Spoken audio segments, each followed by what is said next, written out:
Hello, Mucklshoot students. My name is Eleni Eden, and I'm the Sacred Seed intern. I'm standing on Duwamish land, traditional Duwamish land, next to the area in which you helped us restore. And so this area may look a little bit different than you might remember it. But remember that stewardship and restoration comes in stages. So at first, before y'all came along to help us plant all these beautiful little baby plants that are working so hard to thrive, this area was covered in ivy. This settler colonialist plant tends to take over the area in which it lives. And so this ivy, before you came along, was strangling these trees and making it impossible for a food forest to thrive. And so a lot of people came along and volunteered and pulled all the ivy out, making way for all the plants that you helped us to plant. And so you can see that we have a number of those plants still alive and well. The thimbleberry, and you helped us plant elder, which are hard to tell because they're just little sticks right now. But we also have salmonberry and rose now. This area is really coming along. But one thing you'll notice is the main difference is these burlap sacks. And so ivy is a very deeply rooted, strong plant, and it still is trying to grow and take over this area. But it is pertinent that we continue to restore this area. So we laid down the burlap sacks to make room for all the native plants to grow and reduce the spread of the ivy. Why is it so important for us to have food forests? It's pertinent for a number of reasons. One, it's important to have these berry plants here so we can come along and connect back with the different cultures that are from this land, as well as your culture. Picking these berries might remind you of a time in which your family made fruit leathers or dried them for trail mix to eat during the winter and things like that. But it's also really important because typically these areas these forest edges known as food forests, should have dark leafy greens such as nettles and cleavers, all the berries that you see here and more, as well as nuts such as hazelnuts. And these food forests aren't just for us because at the end of the day, we have grocery stores. And although it is super valuable for you all to connect with your culture by picking a ripe berry to be reminded of your traditions, it is also important for us to restore these areas for the ecosystem around us. This area is important for mammals and birds as well.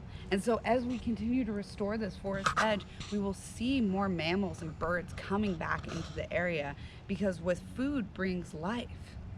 But I'm sure you already know that. So this area is so beautiful and it's taking time to heal. But let's not forget that healing comes in stages.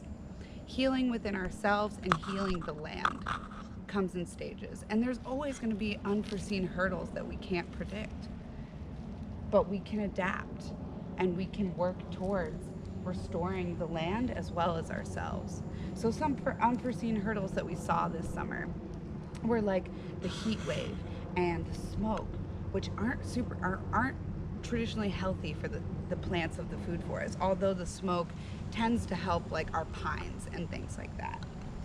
But we were able to get water out here so these plants could still thrive. Although some of them didn't make it, there are still a lot here. So if you look over here, there's still thimbleberries, and this is one of the plants that you all planted. And so you might remember learning about this plant. And so I will say that this plant is way too small to eat from or pick the leaves from for medicine and food. But in a couple, maybe a year, maybe next spring or the spring after that, this plant will be ready. But if you come along a giant thimbleberry in the forest, you can know and rejoice over the fact that these plants, the leaves are medicine, the berries are medicine, and the roots are healing for the soil, meaning medicine for the forest. But for us, the leaves are extremely astringent, which means that if you get like a little cut on your finger or something when you're in the forest, you can chew up one of these leaves and spit it on the wound to stop or slow the bleeding. But another thing is these leaves are really high in minerals.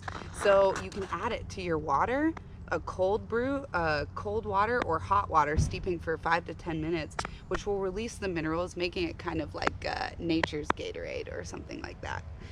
Definitely not as flavorful or as colorful, but still delicious nonetheless. And then the other thing you might remember is these berries or these plants have they have white flowers with 5 petals and a yellow center.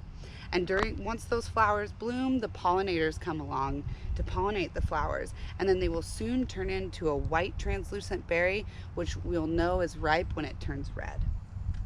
And although we want to be mindful of how many berries that we pick, I want to encourage you all to find these thimbleberries and other berries in the food forest and try a fresh wild berry if you never have.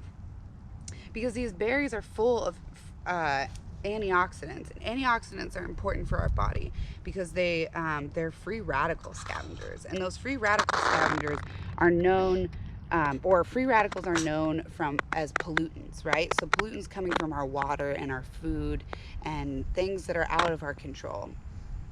But these berries with full of antioxidants can help reduce the effects of these free radicals in our body by removing them through your detox pathways, such as your sweat or your urine.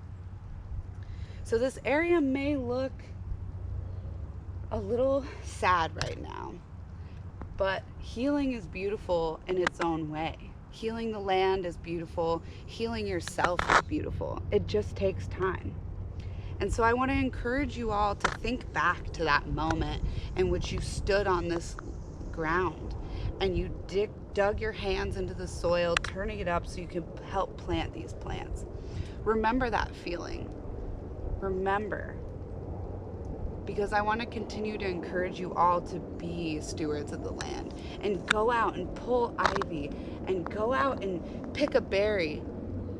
Take one berry, eat it, and plant another so that berry can turn into a plant for next year. Because that's how reciprocity works. We may take one berry, but we give another back.